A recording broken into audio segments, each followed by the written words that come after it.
Hi, and welcome to Stimming and Stilettos. I'm so glad that you guys decided to join us today. I am Dr. Tasha, and again, so glad that you are here. Our guest today is Jasmine Sadler. Hi, Jasmine. Hi.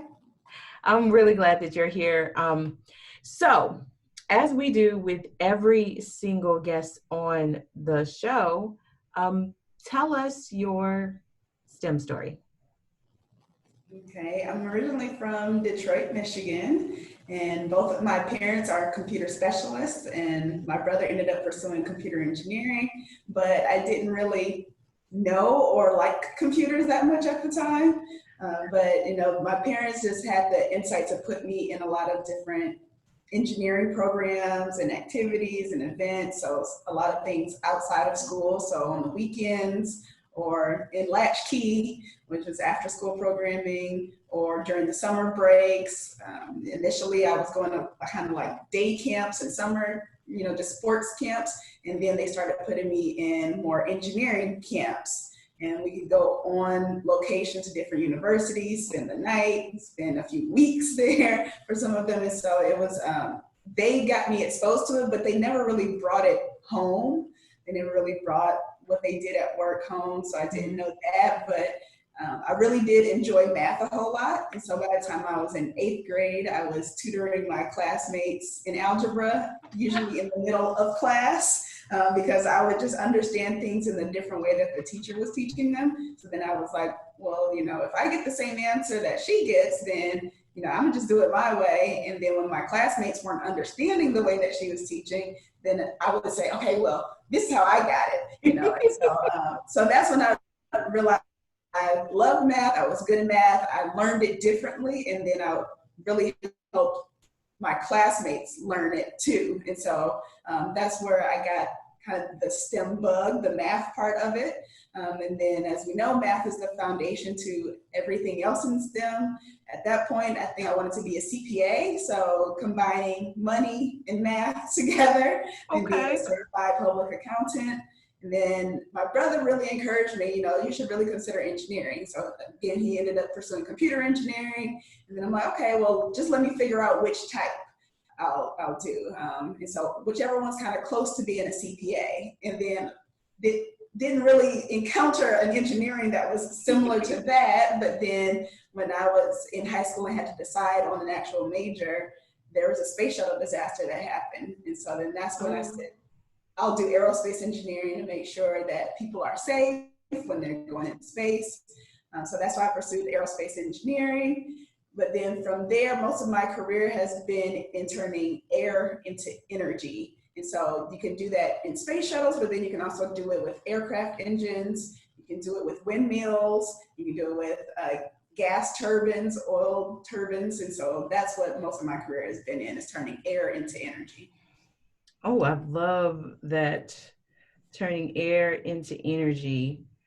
So that which has me, my mind is racing right now.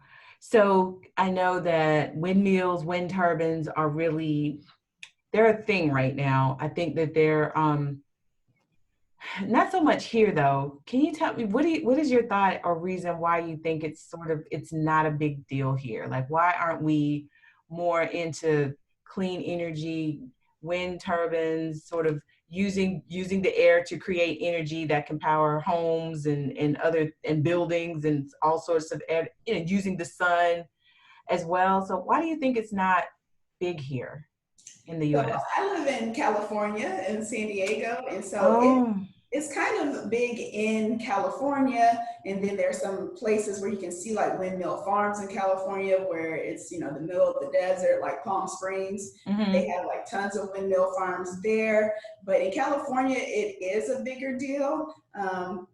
Exactly why that is, I think just there's a lot of things to think about as far as engineering windmills. And so when you think about the land that it has to go on, they're huge. And so, Right. if something happens and they fall, you want to make sure that no people will be around or no houses. And so Right. you need very big open spaces of land, but then you also need a nice place where wind can come down. And so that's why it's like in valleys and things like that. And so in California, where the just the land, the geography of the land and how it's built is a good place for that. And even though there's a lot of kids on here watching, but still, same thing with wine and winemakers.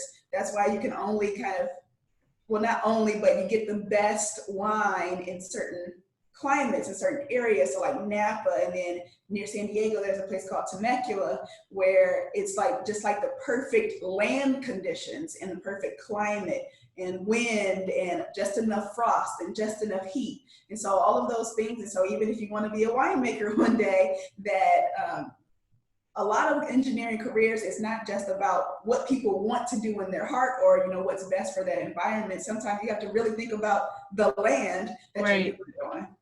Right. Well, I mean, that does make sense. I guess so I'm in Atlanta, so we are literally clear across the country from each other. You don't see a lot of wind turbines here. You may see some solar panels on buildings. Right now, I think it's bigger than it ever has before, but it's still minuscule in the grand scheme of things. Um, and so I think that's a real concern, considering, the earth is heating up right now, and we need other ways to produce energy, and to keep the earth, well, I mean, keep it as cool as we could possibly keep it. But we still have to live here. So clean energy is a real, it's a real thing. Yeah, and I think also a good point to mention, especially because there's so many careers that could be watching right now and so Yeah. many future stimmers and stilettos, that, politics is also a very good place. And so I won't get into it, much one side or the other, but, that's also why, different forms of energy aren't in certain areas, because politics happen. And then, we need people that are concerned about the environment that can actually make the decisions on what's done with the land that's there, or what's done, as a company. And so a lot of, major cities have a electricity, provider or a gas Right. provider in that city. And so most of them are the monopolies of that city.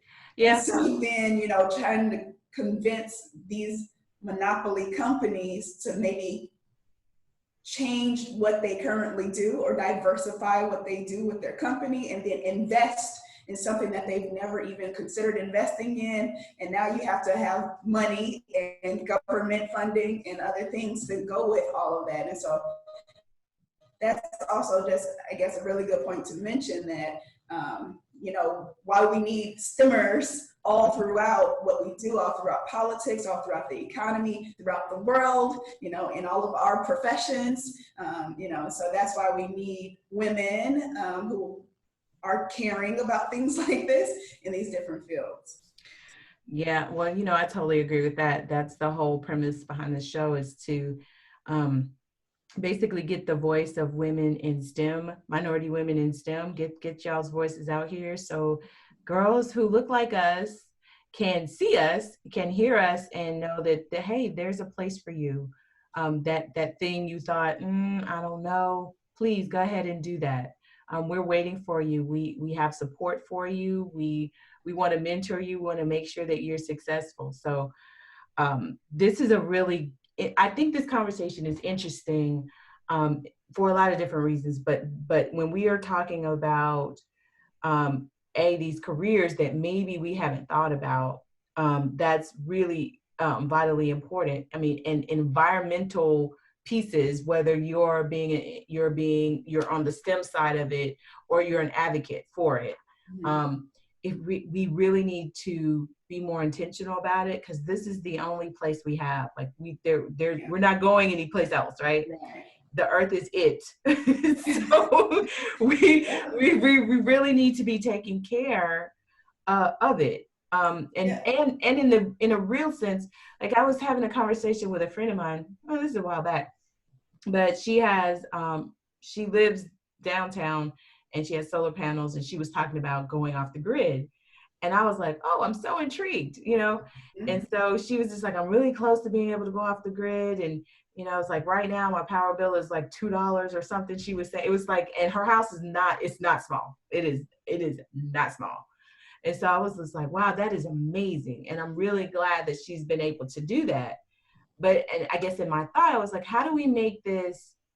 Because I think the part of the issue with this is that solar panels are not cheap. Right. So they're Mm-hmm. not. So how do we make it worthwhile for everyday average people to, and maybe this is the next invention for some young girl listening to this episode. How do we make it so that these things are affordable for those people who do care about the environment and can be a help in this way on Mm-hmm. this side?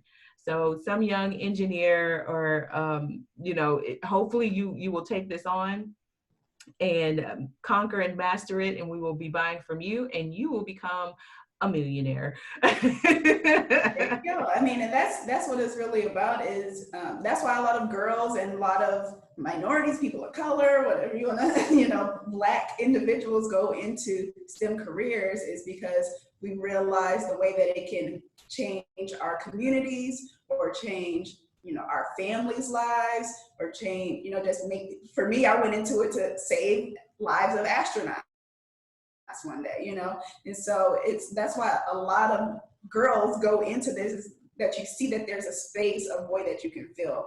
And so if that is your thing of like, how do we make this cheaper, or how do we make it affordable, or how do we just design it, having more independent type entrepreneurs or small Mm, business owners out there so that you can create your own energy company. And so it may not even be solar, it may be the next form of energy. And so those are the reasons why we need to get a lot more of us in this space, is because we do come from a passion place and, a place of concern, at least initially, and that usually gets us going in the field. And so I think I want to officially drive that point home that I was making before, was that, just because you go into a STEM field, or just because I went into engineering, that doesn't mean that I need to stay in the mindset of just being a corporate engineer working for somebody for the rest of my life.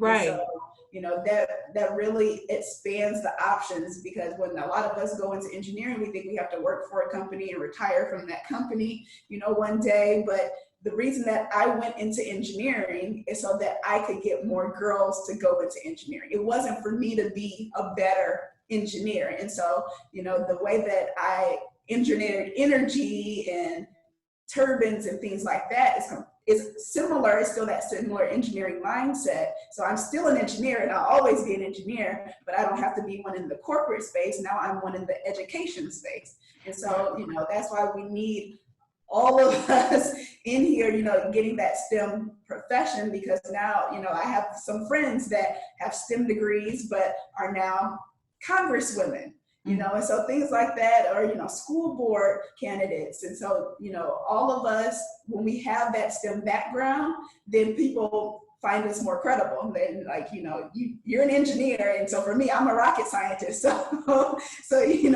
if now I'm in education, I'm a rocket scientist in education, Right. so then that's why having that STEM background will never hurt you. And it can just expand what you can do from there. I love that. I love that. I mean, I'm a mechanical engineer, so hey, you know. Um, and I think but I also think that what engineering does, or having a STEM background, what it does for you is all of that schooling, all of the things that we learned, the skills that we picked up, the techniques, the processes, is it allows us to think, really strategically and intentionally about things in a way that I think is different from everyone else, because we had to, it was more than what you're doing right now. It's like, what's going to happen 3 steps from now? And how do I prevent, XYZ, or how do I get to that point? And so when we're talking about processes, and procedures and policies and those things. So our mind is already, three steps ahead in that sense, which I think is a plus Yeah. and an added bonus for us. So Yeah, I mean, and so just adding on to that too is that's what other people know too about us. And so when it comes to, who do they trust more, believe more, a lot of the people that I've worked with, they were like, well, since you're an engineer, I know you could easily do this. That engineer teaches you how to solve problems, and well, and then you already know how to solve them in your own way, but it teaches you like a method to solve problems. And so, right, if you went through Calc 1, 2, and 3 and graduated from that, and chemistry and electrical classes and all of that, everybody knows that already. So when you say the word engineer, they already know all of those things come with it in your background. And so, for us, we had to go through it, and so we get it, but other people get it too. And so even if they never took calculus, they understand that I had to take calculus 1, 2, and 3, even though they never did, so they get it, and it holds, the word engineering holds, more weight to other people in right, addition to, between us. right. No, I gotta agree with this. Based off of my experience. So I'll agree. So you moved from the engineering into education. So tell us how that happened and what it is you're doing. Yeah, so I think part of it was just my educational experiences. So I started at a Black-owned private school in Detroit, and we did a lot of cultural activities, a lot of religious kind of stuff. So we said grace before we ate lunch every day. Every Friday we sang the Negro National Anthem. So all of that, we had a Black History Month presentation every year. We had another just like production every year. And so that was the earliest education that I remember, my foundation of education that I remember. And then my parents moved us to the suburbs, and went to a public school, just a city public school. And then I guess I was a little distracting in that.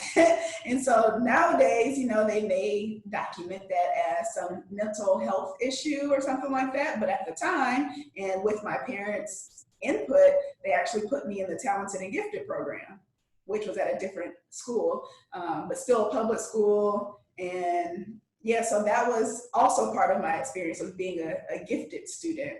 And then from there, AP classes, advanced classes, all of that in middle school and high school. And then from there, went to University of Michigan, which is a huge public institution, 45,000 students, but then being the only Black woman in aerospace engineering that graduated when I did. So there was another woman that was kind of with me in it, but I was the only one that graduated when I did. And basically since we graduated, there's been an average of one Black woman graduating aerospace engineering every other year.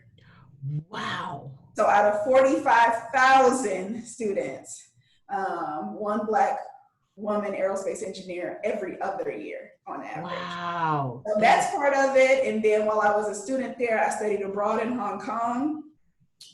So I took some math classes over there, got to travel all around Southeast Asia with my classmates on the weekends. But I guess also a big part of it was that I was in a hip hop dance team. And I guess I didn't talk about that yet, but dance is a huge part of my life. Grew up dancing ever since I was little, like technically trained in ballet and had exams and all of that. And so that was also a big part of my education in my life, was dancing and competing. And so while I was in my aerospace engineering classes, I was also on a hip hop dance team in college. And then when I studied abroad in Hong Kong, one of my classmates from Chicago, he was out there as well. We started a hip hop dance group in Hong Kong with some of the local students and some of the exchange students over there. And then from there, I guess for education wise, I now live in San Diego and I've been here for 8 years. My job first brought me out here, but then I got my MBA, which is a master's in business administration, and my concentration was innovation and entrepreneurship. So starting Interesting. businesses and just thinking a lot differently about just businesses and life. But that was from a private, well, it's a nonprofit Christian university. So I went from foundation of this Black-owned private school to public school to gifted public school to honors classes, AP classes, huge public university, international science and technology university, and then nonprofit Christian university. And so just that diversity of education that I've experienced, I know a lot of people haven't.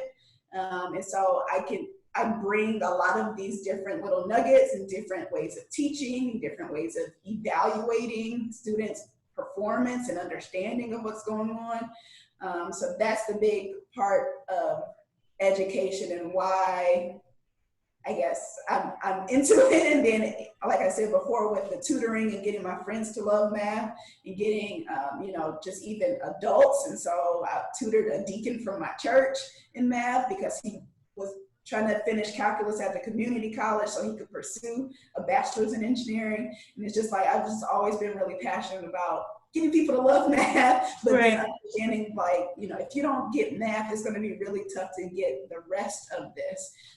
But that's really where the education space came from. And I usually function outside of the school system because that's where I got my engineering education, was on the weekends or, after school or during summers.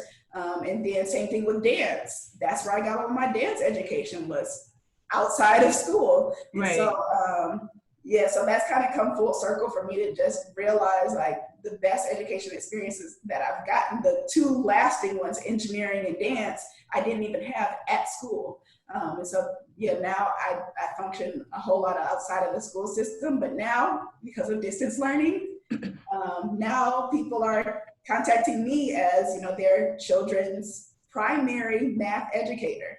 The student that I tutor, she hasn't had a formal math class from her teacher since March, and so anything that she's learned in math since March has been from me, and so that's, it's awesome, it's interesting, it's this new space that we're trying to figure out, but, that's why I'm really passionate about education. Wow. Like, wow. I feel like there's so much I want to delve into there. I really thought it was interesting when you said that, your educational experiences actually didn't happen at school. They were outside of school, which it has me wondering if that's the story for how many people that's the same story. They have the same story, where they learned so much from opportunities that were afforded to them outside of school. And then it brings into, the conversation, the fact of the importance of having some really good, solid, quality opportunities for our kids outside of school. Outside of school, after school, Saturdays, weekends, evenings, whatever it is. Stilettos on the computer, on their phones. That's right. You can listen to it. It also, but I think that that's really rich. And I think people really need to realize that. And I know that they do in a real sense, but I really want people to know that the responsibility for educating our kids is not just on the school system. Yes, that is their sole focus. And yes, they should do it to the best of their ability. And it should be quality, but that your students, your sons, your daughters, can still get great opportunities outside of school. Yeah. And so what are you doing right now? So like, what is Jasmine up to right now? Always up to something. But exactly what you're saying, how a lot of people know it, but don't want to believe it, and I guess not to be, super churchy, but when you believe something and then like having faith in that thing, it's really only you really showing your faith and your belief in it when you actually follow through with that. And so that's really a lot of the space that I was working in, pre-COVID, and still some now, of like, you know, since you know that this isn't the way that your child is best educated, would you be okay with doing something different than sending them to public schools for the rest of their education career? And so just like reforming how we educate Black children mostly. And so then maybe offering a space or a different way to do it. And so, homeschooling is a thing. And so maybe if there's a way that, we can get Black educators to do these homeschool programs, for our children, that also brings in that Black culture, that also shows that role model experience, also having male teachers, which is also rare, just things that we know. And then, even now the statistics keep coming out about, when art are cut from schools, but everybody knows that STEAM is a good thing. And, when engineering isn't in schools and coding isn't in schools, but everybody knows that that's the future. And so it's like, at some point, since you know it and you believe it, you have to show that you believe it. And so that's really the space that, I function in a lot with, like pre-COVID, but now that COVID's here, it's like, now see, do this, and now see what's happening. And so, like I said, the student that I work with a lot, she hasn't learned anything in math. And math is a subject you can't teach yourself. Engineering, coding, like some things about it, you can kind of, if you get the foundation of it, then you can kind of book your way through it. But that's why even, for engineering classes, we have class. Right. And so a lot of it, yes, you're supposed to teach yourself, from the book and do the homework, but then you come to class and have your professor further explain this stuff to you. And so, now we're in a space where we're expecting children to learn math through worksheets and through tips. Like that's literally what the teacher is giving them, is tips on how to solve the homework problems, but not the education to solve the whole process. Since I taught math, when I was teaching school, I used to tell the kids all the time, and they'd be like, Miss Anderson, like, shut it up, like whatever. But I would tell them all the time, I'm like, the thing about math is it's kind of simple in a sense. The concept of it is simple, because you get a problem. I'm going to give you steps to solve the problem, and then you're going to solve the problem. Right. So that's the concept of math, right? So I said, my job though, is to make sure that you get the steps and you understand why the steps are what the steps are. So I said, that's where the difficulty comes in with math. So, but that was part of my job. And I mean, you could see their eyes glazing over when I was talking, because I taught high school. They were like, okay, she tells us this every day. But I really wanted them to understand that math is all about problem solving, and that, there's a process to it. So it's not, it's not just a matter of, you got a problem, you're going to solve the problem. Well, what steps did you take to solve the problem? If you can regurgitate those steps, then you actually really get this stuff. And that's the thing that's the thing that I remember most about math. It wasn't like, I got every single problem right, but I can remember the steps to to getting to solving the problem. And there's, for me anyway, there is, or at least for me, that's where the magic is.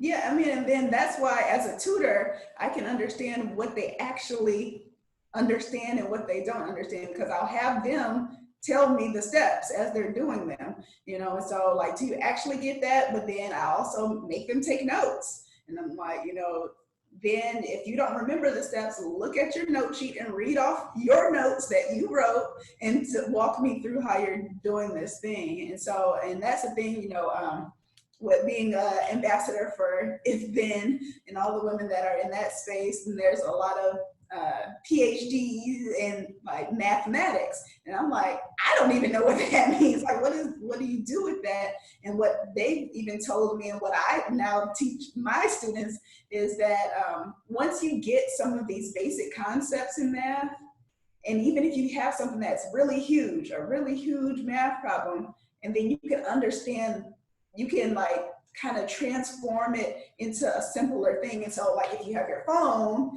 and then, oh, that's me dancing. You have your phone and you're trying to, you know, figure out the area within here. And so even though there's some curves on here, if you approximate it as a rectangle, then you can just kind of approximate the area. And so, you know, if you start dealing with really large things or like buildings that are in this same shape, you can approximate it as a rectangle. If you're dealing with, you know, vehicles or electric vehicles or a battery that you need to put in the car, you know, you can always, you know, have that foundation of the rectangle in the area formula. Right. And so those are, you know, some of the things about math where, you know, when you understand the fundamental steps, you can simplify it a whole lot. So even the problem we did yesterday where we're trying to do, I think like 5/7 x plus 7x or something like that. Because we're trying to simplify this algebra equation, get all the x's on one side and all the numbers on the other side. And so, you know, we had to do 5/7 x plus 7x or something like that. And she's like, I don't think I know how to do this. And I'm like, well, let's simplify it to just 5/7 plus 7. Right. The x's will add to do the 5/7 plus the 7. And then, so then how do you do that? And then she kind of struggles with fractions. Right. So what's the rule with fractions? And like you said, you know, you figure out the steps and the rules for things. And so when you add fractions, you need that common denominator. Okay, so then, you know, we're working through it that way. And then, you know, at the end, now we throw back your x in here, you know, and so you did know how to do it. You know, you just have to remember, you know, you have to get it a lot simpler. And so even when I think we were probably at the trying to add the fractions together. And then I'm like, okay, well, you don't remember how to do 5/7 plus 7. Okay, so maybe, you know, if we did simplify it even more, if we did 5 plus 7, or, you know, something like that. And so when you can see a math problem really, you know, dissect it down into just the early stuff that you learned a long time ago, then that's how math works. That's how you get a PhD in math, is by comparing it to something that you learned a very, very long time ago. Well, I've never heard anyone say it that way. I'm gonna have to take your word for it. I never thought I would get a PhD in math, but I get that. I mean, making it simple is smart. I mean, it's smart.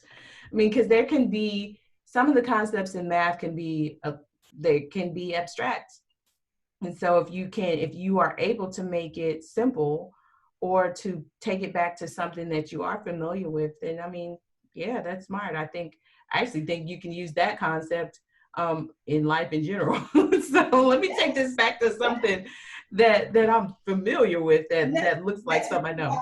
A lot of us are successful when you add that arts into it. It's because you find something that you did in the arts world that is very similar to what we're doing right now, you know. And so for me with dance, you know, the way that I'm spinning around when I dance is very similar to the way that an aircraft engine spins like this. Oh, so, I see it. Like, what helps me dance, if you know, you have rosin on your feet, which actually makes your feet in the floor kind of more sticky. So, you know, it's really interesting, like when you're dancing, you don't want to put like powder, depending on the dance that you're doing, you may not want to put powder on your feet because you don't want to slip. Right. You want to be more sticky. But then, yeah, if you're doing something like salsa, or in Detroit, we do like ballroom hustle, then they put powder on their feet because they want their shoes to be more slippery. And so now if you're thinking about, oh yeah, I love dance, you know, but we put rosin on our feet for this, and we put powder on our feet for this, and now we're talking about this aircraft engine that needs to spin several thousand times per minute for 30 years. You know, but what kind of lubricant, what kind of oils are we putting on those ball bearings that are going in there? Are we putting something a little sticky? Are we putting something that's more slippery like powder? Are we putting a combination? Are we doing oil? Are we need a whole new chemistry? We need a whole new chemical engineer to find a new solution for this thing. But Right. because of my dance experience, that I can apply it to. I get it. I love the connection and the combination of the two and how you've been able to bring it together. I think we need more of that, honestly. So tell the audience where they can find you. If they're looking for you, if they want to know more about Jasmine, where can they find you? I had it handy, so I will show it. So my company is the STEAM Collaborative, and I work with adult program leaders to bring STEAM, science, technology, engineering, art, and math to girls and African American students predominantly, but just bringing the love of education, maybe doing education differently. And so I'm all over social media at the STEAM Collab, and my website is steamcollab.com. And yeah, I think that's about it. Jasmine at steamcollab.com is my email. If you need anything, if you want to book me, you can book me from there. So there's several ways. So I do presentations, but I also create workshops and curriculum, and then lead program leaders through implementation of doing some STEAM programming. Man, she's bad, y'all. She is bad. You're going to want her on your team. You're going to want her to speak at your event. You're going to want to have her come in and do what she does. I promise you're not going to be disappointed. So we ask this one last question of every guest. And so here it is. If you could travel back through time and talk to your younger self, what advice would you give her and why? Yeah, I think that's a part of what I try to talk about all the time is, bring your whole self. And so every experience that you've done or every experience that you haven't done yet and, experience new things, that all of that makes you a complete person. And so my parents, they put me in everything growing up. They put me in gymnastics and basketball, figure skating, golf, softball, dance, all of these different things. But that's the thing is like, you never know which one you're actually going to love until you try it. And so when you actually try it, or even if I don't stick with it, like I still golf sometimes, but that's not my primary thing. I can still apply some of these physics concepts to tech companies that are trying to do, a wearable or things like that. And so, all of your experiences that you have, they're not wasted. Even some of the bad ones, they're not wasted. But you can figure out how to use them all. And so that's also a fun part about being an engineer. Another engineering task is like engineering your own life and figuring out it's going to fit together. And even if you don't know it right away, you will find out. And so for me, it hit at probably about 30 years old when I was like, oh, like I said earlier, the reason I went into aerospace engineering, I didn't know at the time it was to talk to kids about aerospace engineering. I thought it was to save someone's life. Save the astronaut's life going into space. And I didn't even work on space shuttles, and so you never know what all of this is really for. And, once you figure it out, that's a really awesome time. I love this. I love that answer. All right, you guys. So this is the end of the episode. Thank you so much, Jasmine, for joining us today. I really enjoyed this conversation. Man, you have given me a lot to think about today. Good. I'm still challenging engineers. That's awesome. And don't stop either. All right, you guys. So as I usually say, ending every show, I really want you guys to listen in and listen up. Take heed to the advice given.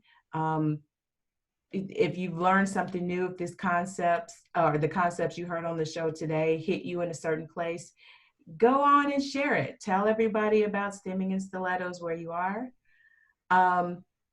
And Until we meet again, you guys, please be safe and be well.